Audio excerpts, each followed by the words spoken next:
All right, to start off leading through stories today, we're going to play Helen's digital story. We are hoping that sound shows up, so if you don't hear anything, please throw it in the comments and we'll stop the 3-minute video. She was terrified of thunder, but she didn't dare cry out. The thunder was better than the silent sound of dark. I would like to introduce you to her. She grew up believing that she was invisible, that she didn't matter, that she was unlovable, that there wasn't a place for her. She was desperate to escape her life, escape her emotions, escape her anxiety. A heavy sadness shadowed this child of the foster care system. She had been moved 8 times since birth between foster homes and her birth mother, until her adoption at 4.5 into a good family who were ill-equipped to look after her emotionally. They didn't know how to deal with the French-speaking little one who had learned a deep distrust of people. The system had failed her. The system had failed her forever family. The system had failed.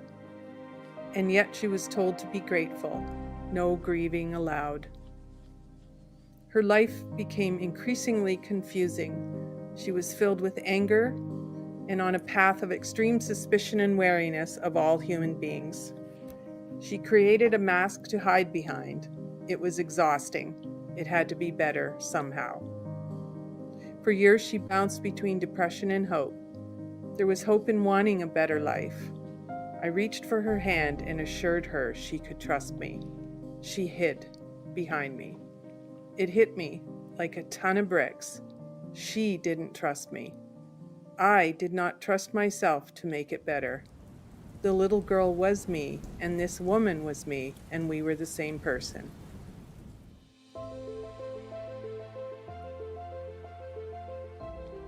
I made a choice. It was time. With years of self-discovery, therapy, and difficult healing work, I saw that I indeed had a beautiful life.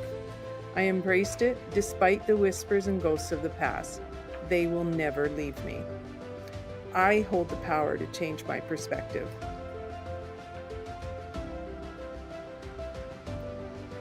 I am not a victim. I cannot change the past. She is not invisible. She does matter. She is loved. There is a place for both of us.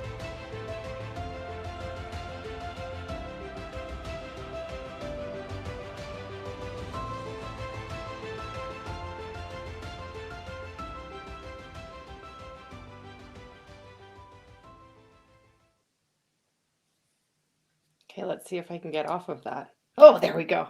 Hi, ladies. Hello, hello. Friends, welcome to Leading Through Stories. With me today, as always, is Helen Rose, who's passionate about grief, and you just saw her digital story. Mary Michaelides, who's an educational leader, and of course me, Kristy Wolfe. I believe there's power in stories. For those of you joining us for the first time, we always have our show notes down below, and that's where we have information about who we are and why we're doing this Leading Through Stories experiment that we've been doing for like a year and a half now. Wow. It's crazy. Yeah. Great. All right. So I guess before Kristy presents, we want to tell you a little bit more about her. She's an incredible human being, and we feel so blessed to be able to work with her and play with her.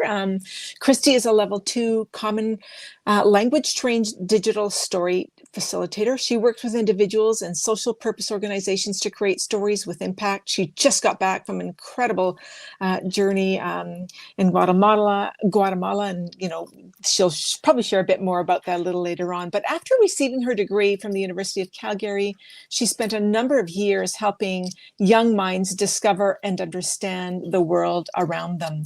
She's passionate about photography, digital storytelling initiatives that come from her perspective as a medical mom. Never easy, and she still celebrates World Heart Day every year since her older son, Kane, came home from the hospital. She has a knack of keeping tiny human beings alive and spends evenings sharing hugs and bugs with her littles, a way to really connect with one another and share the events of the day in a natural way. A few last notes. Kristy lights up the room. For anybody that knows her, you know what we mean. She's inspirational. She calls herself a leisure athlete. I think she should give herself more credit. She has a husband, and lovingly describes her as relentless. And she is a relentless soul who makes a difference in everything that she does. Kristy, so honored to be with you here again today. You know what's funny? That just having people read out your bio. Anytime that you're a speaker or they wanted to have a bio. So I've just been putting together a speaker proposal and like a package, like what you did for your retreats, right? And like really lay out the information. And we created that bio just recently. And so it's kind of the first one I've heard somebody say it. And I don't know, we tried to add some humor in because they can be so dry. But my husband really did call me relentless. In a good way. I was like, did you read the definition of the word relentless? And now I just actually think it's perfect. It is perfect. And I love the relentless, but no, what is it? The leisure athlete. I think that's brilliant.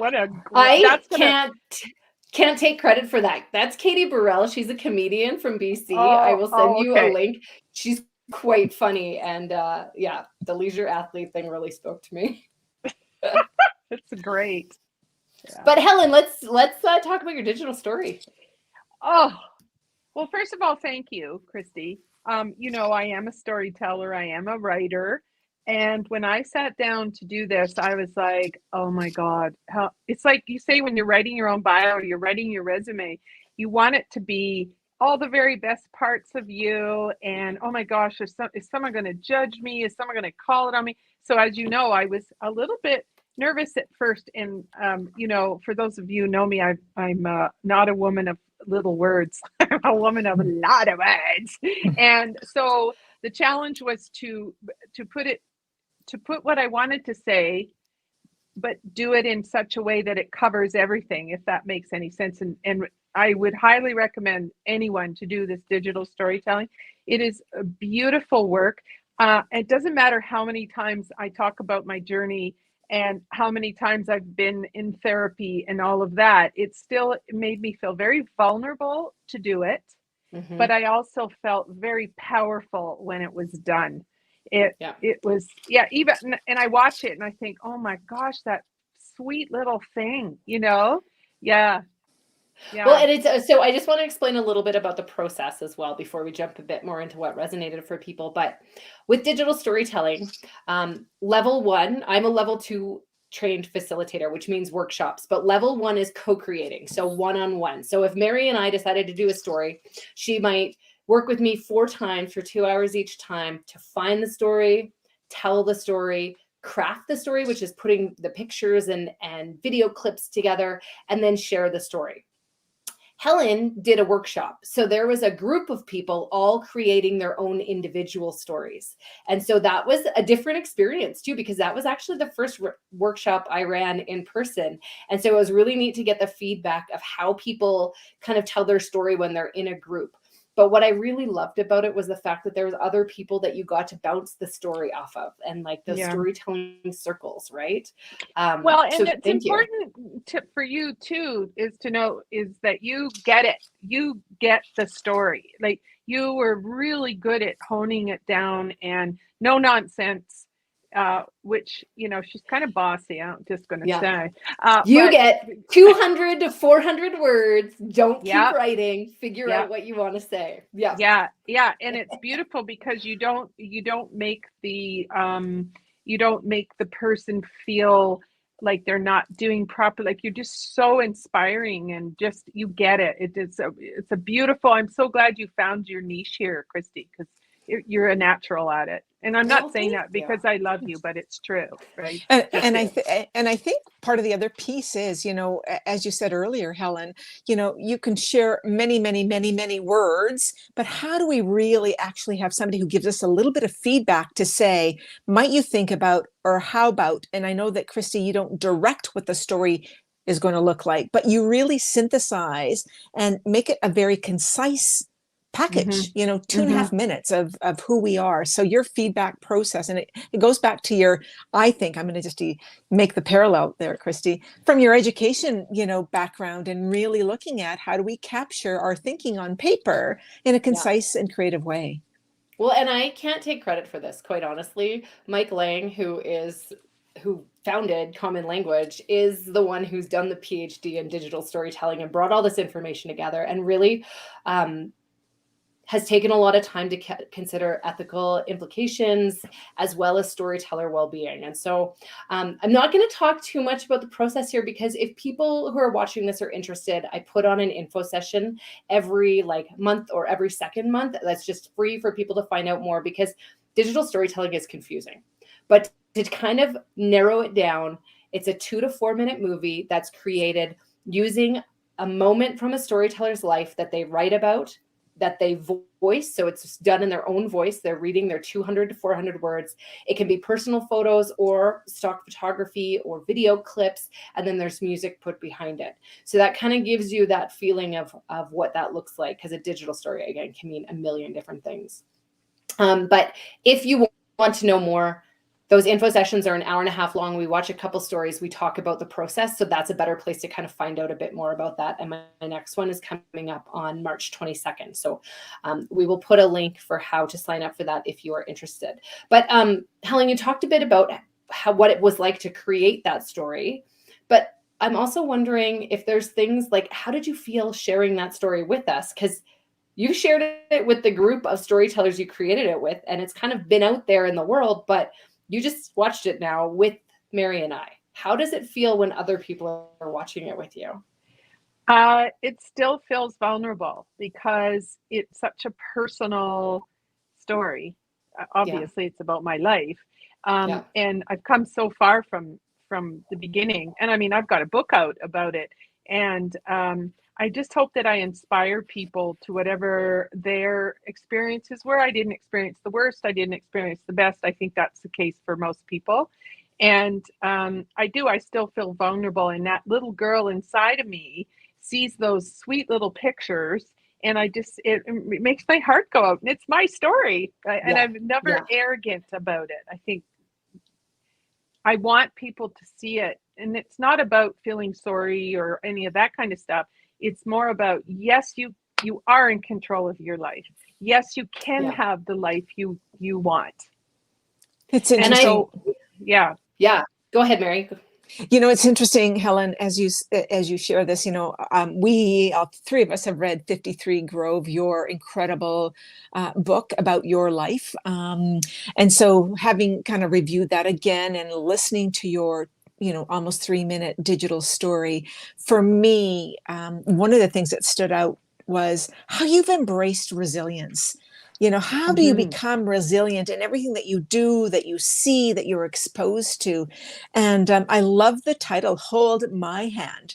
Tell us a little bit about your title and why you chose that. Well, that is such a great question. So through my therapy, I had realized, it had been pointed out to me, that I always referred to her, and I would quite often kind of motion towards as if there was another person in the room. And the therapist said, that's why I say in the thing is, Helen, you are that little girl.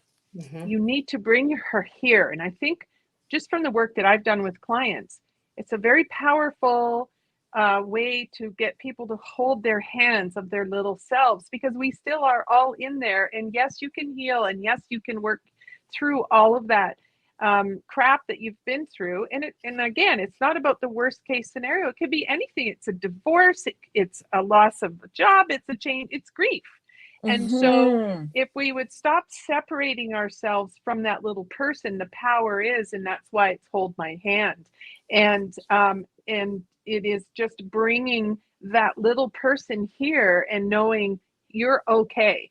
You don't have to default to that time when you felt powerless.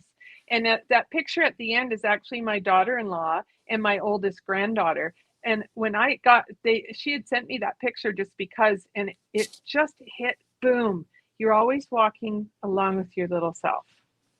I love the self-talk piece. As we talk with our kids or our students or some of the clients that I'm working with, what is our self-talk? And how do we affirm our journey, right? No judgment, but that self-talk. So thank you for sharing that. I love the title. I love your Thanks, Mary. resilience and the skills and strategies that you've used to continue to be resilient. So thanks, Helen. Yeah, and you raise a good point, is you're always, when you get to a time in your life when you're starting to feel like you're not in control, or you're feeling a bit powerless about whatever's going on around you. Yes, feel those things, those emotions that go along with it, but also really hold your little self. Your little self doesn't need to be in charge anymore. That's where you change your survival skills. We no longer need, like I always, when I do my speaking, I always talk about, used to carry a gas can and a pack of matches with me, and I just blow everything up when I felt out of control. It's like, no. So now one of the tools I've learned is just to wrap myself in a warm blanket and deep breathe, and it's going to be okay. And it never fails. But that's part of that hold your hand too. Don't let your former self be in control when you weren't in control. No one should let a 3-year-old be in charge. Just saying. Tiny terrorists, those 3-year-olds. Yeah, totally. Storm in a teacup, right? Yeah. And I wanted to kind of bring it back to the fact that so many of the stories, I would say 95% of the stories that I've worked on with people, whether it's in workshop or just co-creating or my own personal stories, tends to focus on some moment that you could take as a negative. Right? Yep. A moment of change in your life where things all of a sudden were thrown at you, something happened. But also so many of them turn that around into, and here's where I am now. And just focusing on the positive side of things. Yep. Well, and you cannot grow without that falling apart, for lack of better words, that's where the growth comes. If it were always so easy, how could you possibly grow?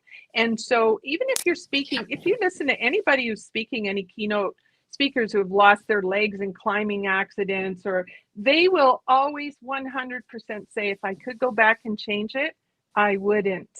And that is where the power lies, right? Despite what happened. So you're absolutely right. I think they call that the hero's journey, is, it is this cycle of changing when you're not maybe wanting to, or not knowing that you need to. And then when you do it, you blossom, you become and it's like the once born, twice born person. The once born just kind of stays where they're at. The twice born goes into the unknown and doesn't want to turn back, even though they recognize that. Does that make sense? Oh, it does. And I think about it from like the post-traumatic growth kind of side of things with like Martin Seligman's work, and just I think that's what got me through with Kane early on, was just that thinking. I started looking into a lot of positive psychology and like, how do you reframe these things so that you can see the positive in a situation. And I think that's easy to see in your story. It's easy to see with the images you chose, where it right in the middle of the story where the music changes and you have little you, and then it morphs into big you, and then you start talking about, and you had pause there intentionally. You put a pause in the talking, so people really just focused on the images and the different feelings you get from the way the words are spoken, the way the images move, the way the music comes in. You use 2 different songs to get totally different feelings throughout that video. And it all comes across to kind of leave the viewer with a sense of hope at the end, for sure. And I don't know, I love the way you can really get feelings across in a digital story. Absolutely. And, it's easy. And I mean, aside from I could have a 20-minute digital story, but it would lose its impact, I think. Yeah. And, it's easy to be the victim. And I, constantly telling clients that it's so easy to be the victim. Poor me, look what happened. But stop. It's an opportunity for you to grow. And I'm not saying all situations are positive. Of course they aren't. There's some horrible things that happen. And I think that's the question. How do you find the positive in the most horrific things that have happened? How do you do that? And the trick is, it comes from here to do it. It's not anyone else that can tell you. Yeah. So in a digital story, like I've been to your screening nights, and every night, every time I cry, and it's just so powerful and inspirational, every single one of those stories. Not selling it, Helen, not selling it. Oh, no. No, it's a good cry. But it's a release of what someone else is watching that, and it may not be the same situation, but the emotions are the same as what I should say sorry, Kristy. No. It's Yeah. perfect because that's true. Like when Yeah. the last time we had a digital story screening, I handed out tissues because I Yep. realized like, here's a little forewarning that these can be tough. And one of our audience members, the first time we did an in-person screening, said it's like a car wash for your soul. Oh, I'm like, beautifully said, wow. hey? yes, I Yeah. loved that. I use it all Yeah. the time now. Mary, what Yeah. were you going to say? So, Kristy, I have a couple of questions for you. Like, obviously, this is a passion of yours, and you have an ability to really extract, narrative from a situation and turn it around because of your experience with Kane. I mean, Yeah. you model what you have expected of yourself, and you do that so beautifully. You're also exposed to so many interesting and very challenging stories.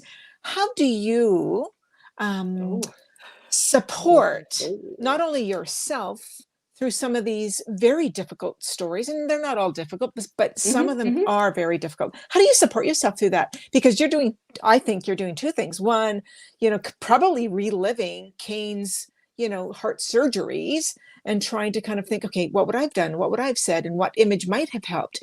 And because for me, one of the things that stands out when you did your story with your mom and the visual of the clock, I mean, I listened to that and I'm thinking that photo is etched in my brain for a number of reasons. So how do you keep it? How do you keep it alive together without it emotionally, draining you? So I have a background, as you guys know, in education, but I also have training as a peer mentor. So I have done a lot of work with talking with people. And I do really feel like the process of digital storytelling, and Mike would tell you the same thing, is about standing beside people as they're talking. So a story that, for example, my mom told 6 years after my dad died, versus a story 1 year after would look very different. Like you almost have to be removed from that experience to have the ability to look back at it. So although you can tell a story that's like closer in time frame, it can be harder if you haven't actually worked through it. It does. Working through a digital story brings up a lot of emotions that maybe you even thought you had put to bed. So for the storyteller, one of the things that we do is I'm there talking, but right from the beginning, it's talking about storyteller well-being. If you need to leave and walk away from this story, that is okay. You do not have to finish this, or it can change if it needs to be something different. It's about checking in at the end of each session. Okay, how are you doing? Do you have somebody that you can talk to in case this brought up a lot of things for you?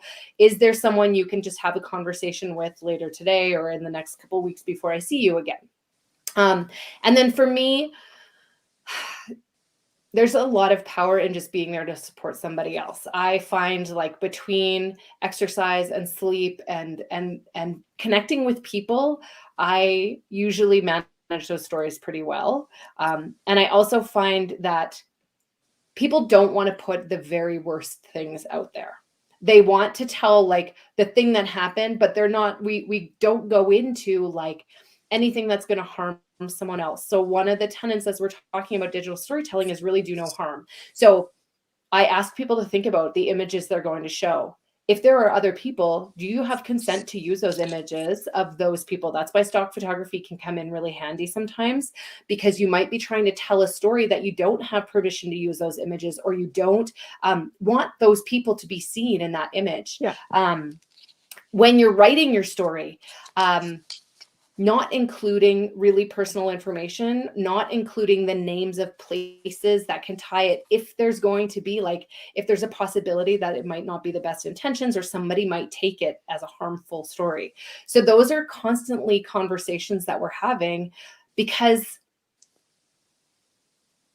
the hope is that this process will help you to kind of finalize this story. Often they can be used for many different purposes, but I've had storytellers just do it for themselves.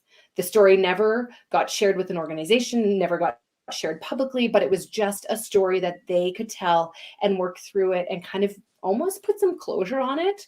And so I think like, I also tell people, like Helen's now done one story with me. She absolutely could go tell any story she wants to. She has the skills, especially in a workshop, because you're using a program called WeVideo, and she could go and do this again. But I don't recommend people doing it the first time on their own, because it does take a lot of conversation and back and forth that about like how to do this. And even if I think back to when I was just learning how to do this, it took me a couple stories to really get it. And I'm still learning 2 years later about like, okay, this is now how I'm going to do this to make this a bit better. Or if I'm working with an organization, I'm going to say, hey, can we put in a storyteller honorarium, because they are giving you a lot of time. They are getting something out of it, but they're also giving you a lot of time. So I don't know, a couple thoughts there. 30 seconds. Wow. What kind of stories have you been involved in? I know you did some work with the Zebra Child Protection Center. I know you did some work with Helen. Can you give us a list? Like if I'm listening in, I'm probably thinking, what can I tell my story on, and what kind of stories would we capture? Well, and before answering that, Kristy, I have a point to make. And Mary, you just brought it up, is like, don't ever think your story doesn't matter. And I think you hear that a lot, because I remember thinking, I think I said to you, well, I'm tired of talking about this. Who's going to care? Right? Yeah. Is that something to consider? Like, don't ever be afraid to tell your story. It is your story. Yeah. And it doesn't have to be something big. Like, one of the stories that I share is Hugs and Bugs. And although it ties back to like some of the medical stuff in our life, it is really just a story about, at the end of the day, talking about what was a positive in your day, who was kind to you, what you're grateful for. So just thinking about, even if it's like something in your family or that is important to you, you can turn that into a story. It does not have to be some traumatic event to do. And I think even, especially when people are getting trained as level 1 facilitators, I know I've had this conversation a few times now. Don't pick a story that is really hard and really personal when you're learning how to do this, especially if you're going to teach other people. Save that story, learn how to do the process of working on a digital story, learn how to work with somebody else on a digital story, but do it with a story that's not like the story you're thinking of. Does that make sense? Because it makes it just that much more personal and hard to get through. Keep it something simple. Like the first story I told was about leaving Kane and Harrison at the emergency room so I could go do the digital storytelling level 1 workshop, where I would normally be the parent at the hospital. It was hard for me, but I also knew this was something that I really wanted to do, and I needed to make space for that. And it turns out I really did need to make space for it, because just based on what you've said, like, I agree, this is something that I'm very passionate about. When I think about the stories that I tell, there's different ones. Definitely personal stories. So people might have their own story. And just in that group at the Arts Place workshop that we did, there was one about starting a business. One was about journaling. One was Helen's. And then the fourth one was about a mom in palliative care. And so it was kind of this palliative care, leaving the hospital story. And so all of those were 4 completely different types of stories. So one-on-one with individuals, but also I find often an organization will come to me. So I am just finishing a story with the Lead Foundation in Calgary, and they've had a couple different parents who have used their services, and it's that kind of PUF funding supports for young children with different abilities.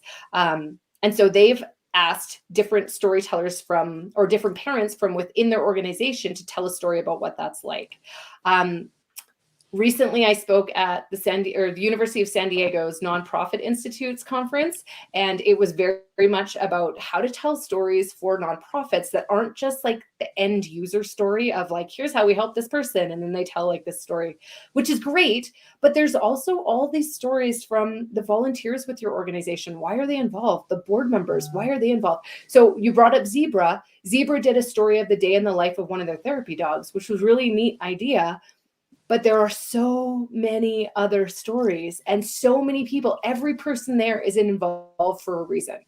What are those reasons? And if you think about attracting board members, attracting volunteers, attracting staff, how do you tell the story of what your organization is all about to share that? And I think those personal stories really, really bring people in like that. So yeah, those are a couple. I mean, no passion shown. No passion. I can't shut up. We were just talking tonight is actually a virtual story screening. So if anybody wants to watch a few more digital stories, there's 4 stories being shared. And that's a big part of digital storytelling, is how do you actually share the story? So 4 different storytellers are coming on tonight. They're each sharing a story because it's Heart Week right now, Congenital Heart Disease Awareness Week. They're all related to hearts. So one is a cardiac parent. One is a young adult with congenital heart disease. One is a cardiologist, and one is a cardiac parent who is also a cardiac nurse. And like, Wow, these that's stories, powerful. That's right? incredible. Yeah. And that Incredible. community, yeah. You're going to do wonderful things with this for so many people. I'm so proud to know you. Really, honestly, we are Ditto. behind you 100%. Like, I'm so proud to listen to your passion over this. You really are amazing at it. Yeah. Wow. Thank you. I need to hear that because I just left my family for a week to go to Guatemala, as was mentioned earlier. And in 2 weeks, I'm going to Uganda to support Mike in doing a digital story training over at the University of Mbarara, which is really exciting. Cool. But it's hard when you have littles. Yeah. And like, I am leaving the family, and there's quite a few things coming up that are making it hard for me. I wonder if there's a digital story there about like. I was going to say, I think a digital story is up and coming, coping and responding. But because and you know what, to that point, is there totally is a story there. There's women who have littles that are also very career oriented. And can you have both? And the answer is yes, but how do you navigate it, right? Yeah. So that's definitely the thing that's in my mind right now. Superstar, will you remember us when you're famous? Well, I'll be sharing stories, so everybody's welcome. What I love is that I can share my story. So I will share a digital story when I'm doing a presentation as like almost a bio. Here's a little bit about me in whatever context. I have 4 right now that I've done personally.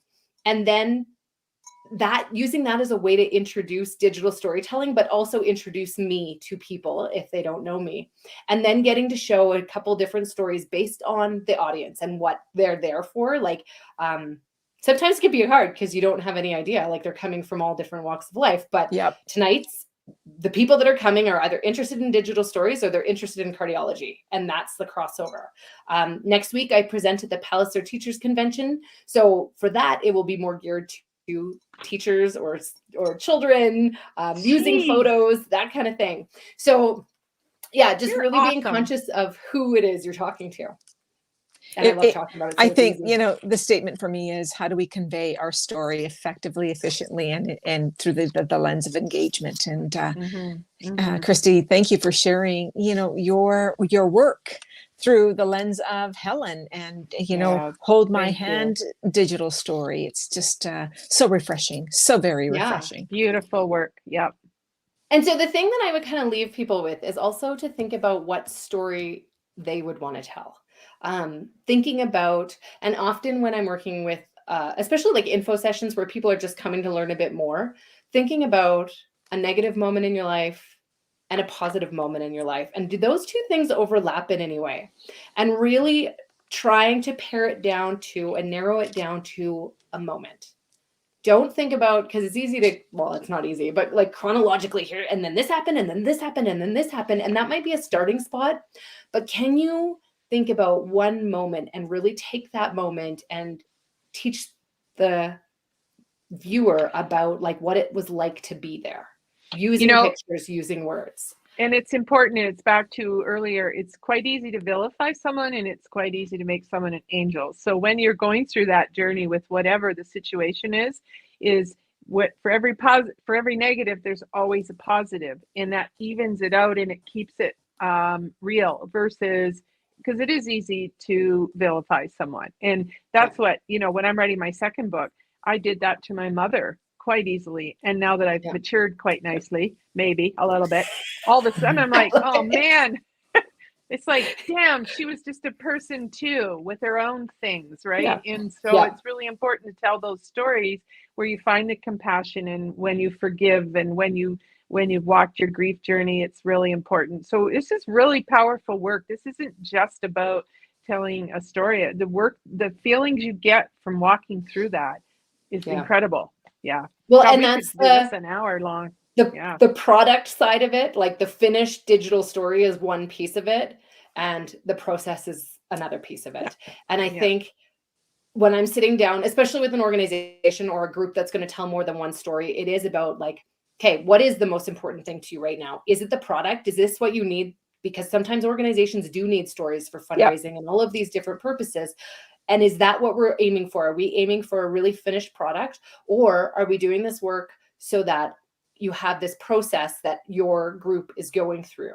And often it's a bit of both. Like they would like to have the final story for their purposes, but it is about also supporting those storytellers. And one more thing I wanted to mention is just this idea of informed consent, that Helen has chosen to share her story. And right now it's hosted on my YouTube so that she has a place that can easily share it for Leading Through Stories.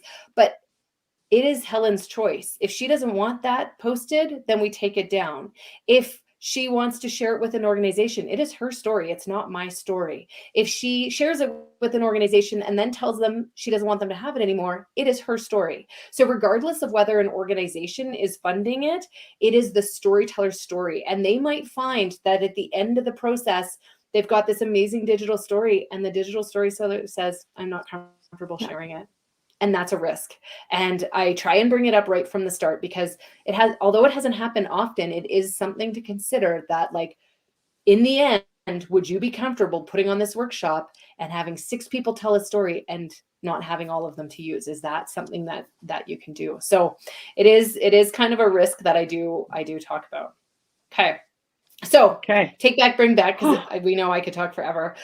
Info session, March 15th is the next one.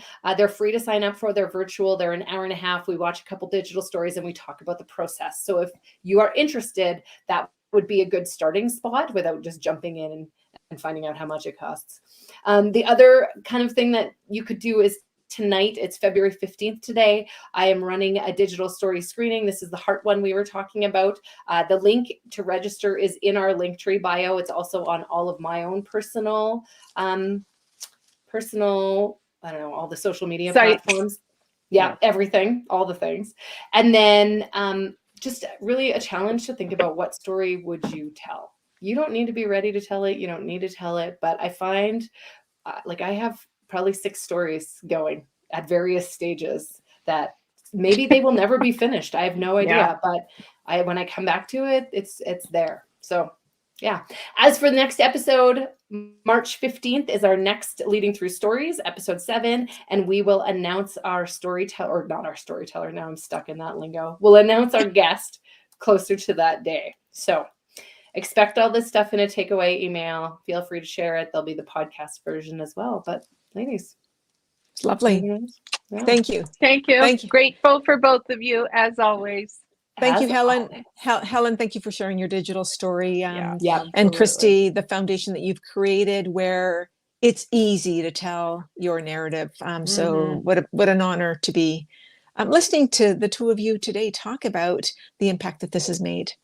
Yeah. Thanks. And thank you, everybody, for joining us.